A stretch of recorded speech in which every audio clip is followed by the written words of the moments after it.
Hello everyone, welcome to my YouTube channel. आज हम discuss करेंगे ब्लड ट्रांसफ्यूजन के प्रोसेस के बारे में। बीइंग अ मेडिकल प्रोफेशनल, हमें कुछ इम्पोर्टेंट पॉइंट ब्लड डोनेशन और ब्लड ट्रांसफ्यूजन के बारे में पता होने चाहिए। कुछ ऐसे पॉइंट जो कि बहुत कॉमनली सुनने को नहीं मिलते, लेकिन हॉस्पिटल में वो मेजर रोल प्ले करते हैं। तो आइए हम ऐसे पॉइंट को डिस्कस करते हैं। ये पॉइंट नॉलेज और एग्ज़ाम पॉइंट ऑफ व्यू दोनों की तरफ से बहुत ज़्यादा इम्पॉर्टेंट है और ये हमें बीइंग अ मेडिकल प्रोफेशनल बहुत अच्छे से पता होने चाहिए। तो जिन पॉइंट्स की मैं बात कर रही हूँ वो हैं ब्लड डोनेशन के प्रोसेस के बारे में, क्या एलिजिबिलिटी क्राइटेरिया इन दोनों के लिए रहता है, क्या चीज़ों पे ध्यान दिया जाए, ब्लड प्रोडक्ट्स क्या होते हैं, कितनी टाइप्स के होते हैं, इनका टेम्परेचर कितना होना चाहिए, स्टोरेज टेम्परेचर, और ये इनको कैसे यूज़ करना है, इनको कितने टाइम तक हम यूज़ कर सकते हैं, कितने टाइम तक इनकी वायबिलिटी रहती है। तो आइए स्टार्ट करते हैं। तो इंडेक्स में भी हमारा यही लिखा हुआ है, blood donation process, eligibility criteria of a donor, important points to be kept in mind before blood collection for donation, type of blood products and their viability, blood products administration. Right. Video शुरू करने से पहले ये बता दूं कि ये video का गोल सिर्फ आप लोगों को नॉलेज पहुंचाने का है और मेडिकल एग्ज़ाम की प्रिपरेशन में हेल्प करने का है। सो अगर आपको ये वीडियो अच्छी लगी तो वीडियो को लाइक और चैनल को सब्सक्राइब ज़रूर करें। Now without wasting any time हम स्टार्ट करते हैं। सबसे पहले डोनर सिलेक्शन के लिए क्या इम्पोर्टेंट पॉइंट ज़रूरी हैं, हम ये पॉइंट को पढ़ेंगे कि डोनर को कैसे सिलेक्ट करना है। फर्स्ट ऑफ ऑल, डोनर जो है blood should be accepted only from voluntary low risk and healthy donors. Voluntarily जो अपना ब्लड डोनेट करना चाहता है उनसे ही ब्लड एक्सेप्ट किया जाता है, और लो रिस्क पे हो वो जो भी कैंडिडेट हैं, लो रिस्क उनकी हेल्थ जो है वो गुड हेल्थ हो और लो रिस्क हो, कोई किसी टाइप का रिस्क ना हो, ठीक है, तभी उनसे ब्लड एक्सेप्ट किया जाता है। फॉर एग्जांपल अगर वो अनीमिक है तो उनसे ब्लड एक्सेप्ट नहीं किया जाएगा बिकॉज वो हाई रिस्क पे हैं, ठीक है, अनीमिया की। राइट।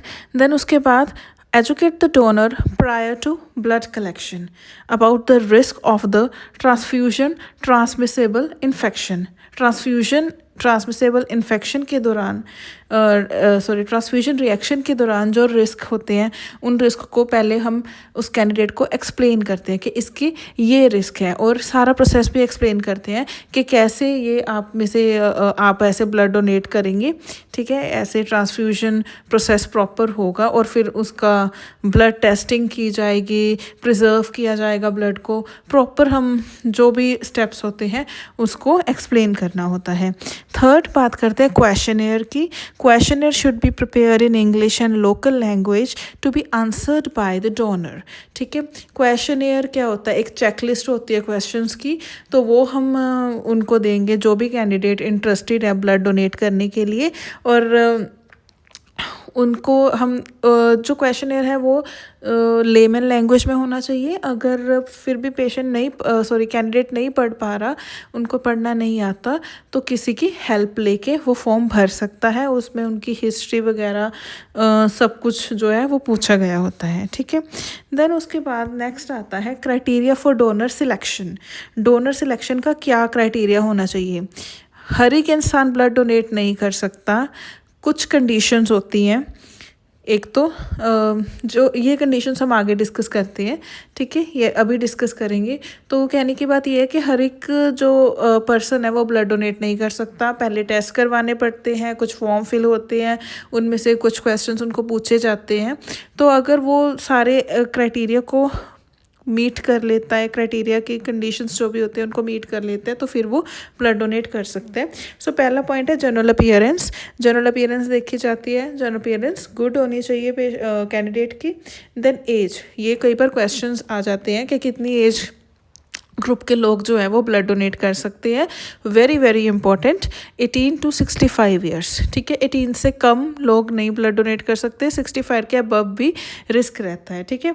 देन HB, उनका जो भी कैंडिडेट अपना इंटरेस्टेड है ब्लड डोनेशन में, उनका HB 12 मिलीग्राम पर डेसीलीटर से अबव होना चाहिए या फिर 12 मिलीग्राम पर डेसीलीटर होना चाहिए, 12 से कम नहीं होना चाहिए। सेम ही हीमेटोक्रिट 36% से अप होना चाहिए, 36% तक भी चलेगा लेकिन 36 से कम हीमेटोक्रिट नहीं चलेगा। वेट, उनका वेट 45 to 55 kg में होना चाहिए। अगर 45 to 55 kg के बीच में, इस रेंज के बीच में उस कैंडिडेट का वेट है तो वो 350 ml तक ब्लड डोनेट कर सकता है। अगर 55 kg से अबव है तो वो 450 ml तक ब्लड को डोनेट कर सकता है, ठीक है। देन नेक्स्ट हम बात करेंगे BP। सो वाइटल साइंस जो हैं वो चेक करने होते हैं before this blood donation, during the process and also after the process. तो BP कितना चाहिए, एटलीस्ट सिस्टोलिक जो है वो 100 mmHg चाहिए होता है, 100 to 160। अगर 100 to 160 के बीच उनका सिस्टोलिक ब्लड प्रेशर है और डायास्टोलिक अगर 60 to 90 mmHg के बीच में है तो वो एलिजिबल हैं ब्लड डोनेट करने के लिए। देन उसके बाद नेक्स्ट पॉइंट हमारा आता है टेम्परेचर। उनका टेम्परेचर भी चेक किया जाता है। टेम्परेचर 37.5 डिग्री सेल्सियस और 99.5 डिग्री फ़ारेनहीट इतना होना चाहिए। इससे कम भी चलेगा लेकिन इससे ज़्यादा नहीं चलेगा। अगर इससे ज़्यादा टेम्परेचर है तो उस टाइम ब्लड डोनेशन नहीं हो सकती। Then pulse, normal pulse 60 to 100 beats per minute इतनी होनी चाहिए। स्किन, ये भी देखना है कि जहाँ पे प्रिक किया जाएगा ब्लड निकालने के लिए वो एरिया, उस एरिया पे स्किन पे कोई किसी तरह का वूंड ना हो, किसी तरह का लीजन ना हो, ठीक है। इस चीज़ का भी ध्यान रखना है। देन इलनेस और मैलिग्नेंसी, जो लोग ब्लड डोनेट करते हैं ये पहले टेस्ट किया जाता है कि उनको कोई प्रॉब्लम तो नहीं है, कोई डिजीज़, कोई इलनेस तो नहीं है, कोई मैलिग्नेंसी तो नहीं है। उनके जो HHH का टेस्ट भी होता है कि कोई ब्लड बोर्न इन्फेक्शन तो नहीं है उनको, ठीक है। और किसी तरह की एडिक्शन तो नहीं है उन्हें, कोई ड्रग्स वगैरह का अब्यूज़ तो नहीं करते वो, इन चीज़ का भी पूरा ध्यान रखा जाता है। देन प्रेगनेंसी, अगर कोई भी प्रेग्नेंट लेडी है वो चाहती है ब्लड डोनेट करना तो वो उस टाइम नहीं कर सकती। प्रेगनेंसी में ब्लड नहीं डोनेट होता।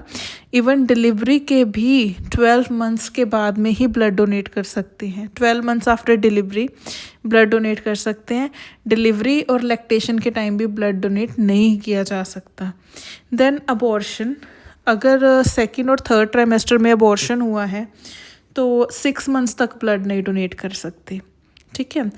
अबॉर्शन के 6 महीने तक ब्लड डोनेट नहीं होता।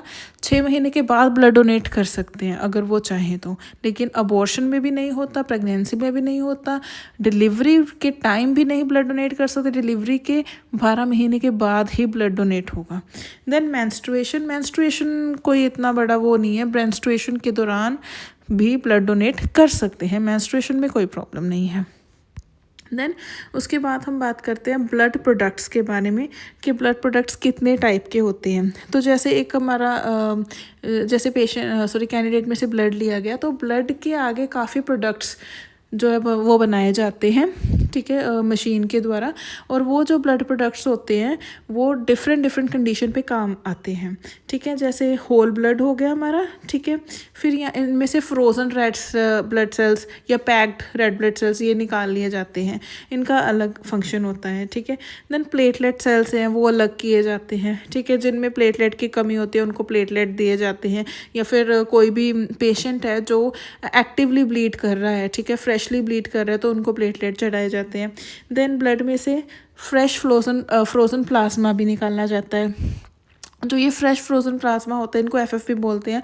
तो FFP जो होते हैं वो शॉक वाले पेशेंट को दिए जाते हैं, ठीक है, रिकवरी को इंक्रीज़ कराने के लिए, ठीक है, जिनमें HP कम होता है उनको PRBC दिए जाते हैं। तो ये अलग अलग ब्लड प्रोडक्ट्स होते हैं और इनके अलग अलग फंक्शंस होते हैं। ठीक है, डिफरेंट डिफरेंट कंडीशन पे ये यूज़ होती हैं। सो सबसे पहले हम होल ब्लड की बात करते हैं। होल ब्लड को हम 4 डिग्री सेल्सियस टेम्परेचर पे स्टोर करते हैं और इनको हम 21 to 35 डेज तक रख सकते हैं, depending upon the anticoagulant which is used. ठीक है ना, तो अगर तो anticoagulant citrate phosphate dextrose solution है। ठीक है, ये एक एंटीकोएगुलेंट का नाम है, सिट्रेट फॉस्फेट डेक्सट्रोज। तो अगर तो ये यूज़ हुआ है तो 21 डेज़ के अंदर ये एक्सपायर कर जाएगा। Sorry, after 21 days, like 21 days तक ये वायबल है ये वाला ब्लड। ठीक है, अगर इसमें दूसरा एक एंटीकोएगुलेंट है, उसका नाम है citrate phosphate dextrose with adenine. ठीक है, सेम है CPDA। ठीक है, citrate phosphate dextrose with adenine. तो अगर तो ये वाला है CPDA वाला एंटीकोएगुलेंट यूज़ हुआ है तो 35 डेज़ तक वायबल है। और अगर without adenine only citrate phosphate dextrose use हुआ है तो एक्सपायरी इसकी है 21 डेज़ की।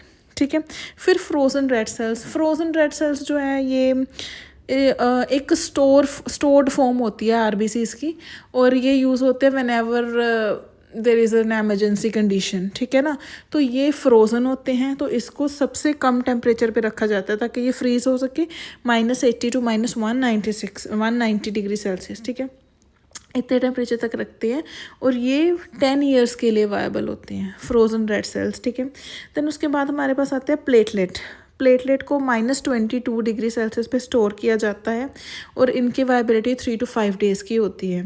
Then fresh frozen plasma FFP को -30 डिग्री सेल्सियस तक स्टोर किया जाता है और इनकी वायबिलिटी 1 ईयर यानी कि 12 मंथ्स की होती है।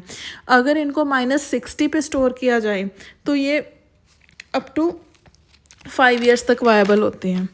ठीक है, तो इन चीज़ का ध्यान रखना है।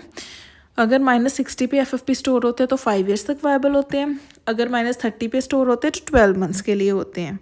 ठीक है, नेक्स्ट कुछ इंपॉर्टेंट पॉइंट्स हैं जो हमें अपने माइंड में रखने हैं। इनके रिलेटेड क्वेश्चंस भी आ जाते हैं और वैसे भी ये बहुत इंपॉर्टेंट है, हमें पता होना चाहिए। ठीक है, प्रैक्टिकल वाइवा में भी पूछ लिए जाते हैं ये क्वेश्चंस। कई बार वैसे ही कोई हमारे नोन टू होते हैं, ठीक है, वो इसके रिगार्डिंग हमसे नॉलेज लेना चाहते हैं, तो हमें इस चीज़ का पता होना चाहिए।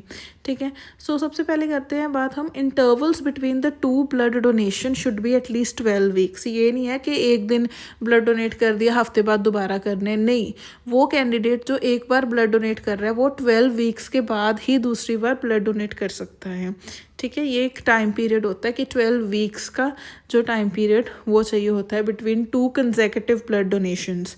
ठीक है, सेकंड पॉइंट है if transfusion is needed with in 48 hours. ठीक है, लाइक हमने एक PRBC मंगवा लिया। ठीक है, 48 आवर्स के बाद हमें दोबारा PRBC मंगवाना है। कई बार क्या होता है ना कि बिकॉज वर्कलोड इतना ज़्यादा होता है कि कुछ जो डॉक्टर या नर्सेज होते हैं वो क्या करते हैं कि वो ब्लड सैंपल लेके रख लेते हैं। समटाइम्स कैनुलेशन हो रही होती है तो ब्लड सैंपल लेके रख लेते हैं, वो ब्लड सैंपल नहीं चलेगा 48 आवर्स में। 48 आवर्स के बाद वो सेम ब्लड सैंपल जो है वो नया लेना पड़ेगा। ठीक है, जब रिपीट हम ऑर्डर करेंगे PRBC या कुछ भी तो उस टाइम पे ब्लड सैंपल नया लेना पड़ेगा। ठीक है, देन रेसिपेंट, सपोज़ करो आपके पास कोई एमरजेंसी कंडीशन है, कोई रोड साइड एक्सीडेंट वाला पेशेंट है या कोई भी पेशेंट आया है। ठीक है, कोई एमरजेंसी कंडीशन में आया तो आपको ये यूजुअली अननोन केसेस में होता है। ठीक है, जो अननोन पता नहीं होता कि क्या नेम है पेशेंट का। ठीक है, तो उन केसेस में होता है। तो उन केसेस में क्या होता है कि हमें नहीं पता कि पेशेंट का ABO ग्रुपिंग क्या है। ठीक है, RH टाइप क्या है, we don't know about that. So but emergency condition है तो उस टाइम क्या करेंगे, हम O नेगेटिव ब्लड चढ़ा सकते हैं पेशेंट को। ठीक है, जब हमें ABO या RH के बारे में बिल्कुल नहीं पता था तो हम O नेगेटिव ब्लड चढ़ा देते हैं। Then administration of the blood products, next point. ठीक है, doctor nurse should verify the identification of the patient. ठीक है, आइडेंटिफिकेशन में क्या आएगा, पेशेंट नेम आएगी, एज आएगा, उनका CR नंबर, बेड नंबर, ये चीज़ें आएंगी। ठीक है ना, file number. Then blood unit, blood group and cross matching report. ठीक है, ये चीज़ें बहुत इंपॉर्टेंट है, क्रॉस मैचिंग रिपोर्ट भी बहुत ज़्यादा इंपॉर्टेंट है। ठीक है, तो ये वेरीफाई करनी होती है सबसे पहले। Blood should be administered at optimum temperature, because mostly जो PRBC वगैरह होते हैं या FFP समझ लो या फिर प्लेटलेट, वो फ्रोज़न होते हैं। जैसे FFP तो फ्रोज़न ही होते हैं, ठीक है, वो बहुत कम टेम्परेचर पे स्टोर किए हुए होते हैं। तो जब हम वार्ड में वो हमारे पास पहुंचता है, कोई भी PRBC का यूनिट पहुंचता है या प्लेटलेट का या FFP का, तो उस टाइम उनका टेम्परेचर बहुत ज़्यादा कम होता है। उस केस पे हमें थॉइंग करनी पड़ती है, means a kind of melting. ठीक है ना, ये चीज़ करनी पड़ती है ताकि उनका टेम्परेचर ऑप्टिमम टेम्परेचर हो, तभी हम पेशेंट को वो चढ़ाए, वरना डिसरिथमिया भी कर सकता है। ठीक है, पेशेंट की बॉडी का टेम्परेचर भी कम कर सकता है, तो ये सारी प्रॉब्लम आती है। तो blood should be administered at optimum temperature, can be warmed by a warming device. जहाँ पे तो वार्मिंग डिवाइस होता है वहाँ पे तो वो यूज़ हो जाता है। वार्मिंग डिवाइस के ऊपर एक टेम्परेचर दिखाते भी है कि इतना टेम्परेचर हो गया, तो 37 डिग्री सेल्सियस तक हम वार्म कर सकते हैं। वार्मिंग डिवाइस से 37 से अबव नहीं करना होता। ओके, या फिर अगर हमारे पास वार्मिंग डिवाइस नहीं है तो सिंपली हम ब्लैंकेट में रैप करके रख देते हैं कुछ टाइम के लिए, उतने टाइम में उसका टेम्परेचर नॉर्मल आ जाता है और फिर हम पेशेंट को एडमिनिस्टर कर सकते हैं। Blood temperature should not exceed 37 degree Celsius. Okay, उससे 37 से अबव नहीं होना चाहिए। जब हम ब्लड या फिर FFP या फिर प्लेटलेट एडमिनिस्टर करते हैं, उस टाइम पे कोई भी एंटीबायोटिक या कोई भी मेडिकेशन साइमल्टेनियसली हम एडमिनिस्टर नहीं कर सकते। ठीक है, उसमें रिएक्शन होने के बहुत खतरा होता है, फ्लूइड ओवरलोड भी हो जाता है कई बार। तो इसलिए जिस टाइम पे हम BT चढ़ा रहे हैं सिर्फ BT चढ़ाओ, जिस टाइम पे प्लेटलेट दे रहे हो प्लेटलेट ही दो, और FFP दे रहे हो FFP ही दो, कोई भी एक्स्ट्रा मेडिकेशन एडमिनिस्टर नहीं करनी। ठीक है, डू नॉट एडमिनिस्टर डेक्सट्रोज और RL solution with the blood के साथ डेक्सट्रोज नहीं दे सकते। डेक्सट्रोज क्यों नहीं दे सकते? क्योंकि ये ब्लड में हिमोलिसिस कर देगा। ठीक है, और RL क्यों नहीं दे सकते? RL क्या करेगा? क्लॉट फॉर्मेशन कर देगा। ठीक है ना, RL में क्या होगा? इसमें कैल्शियम होगा, तो कैल्शियम सिट्रेट बन सकता है। ठीक है, क्लॉट फॉर्मेशन हो सकता है, तो इस चीज़ का बहुत ध्यान रखना है। ठीक है, देन उसके बाद हम बात करते हैं हीमोलिटिक रिएक्शन की। ये वेरी वेरी इंपॉर्टेंट है। सपोज करो आप क्लिनिकल सेटिंग्स में हो और आपने किसी को BT चढ़ाया है, ठीक है, स्टार्ट किया BT, और BT स्टार्ट करने के बाद एकदम ही पेशेंट को चिल्स हो रहे हैं, वॉमिटिंग हो रही है। ठीक है, BT स्टार्ट करने से पहले भी हमने पेशेंट के वाइटल साइंस चेक करने होते हैं।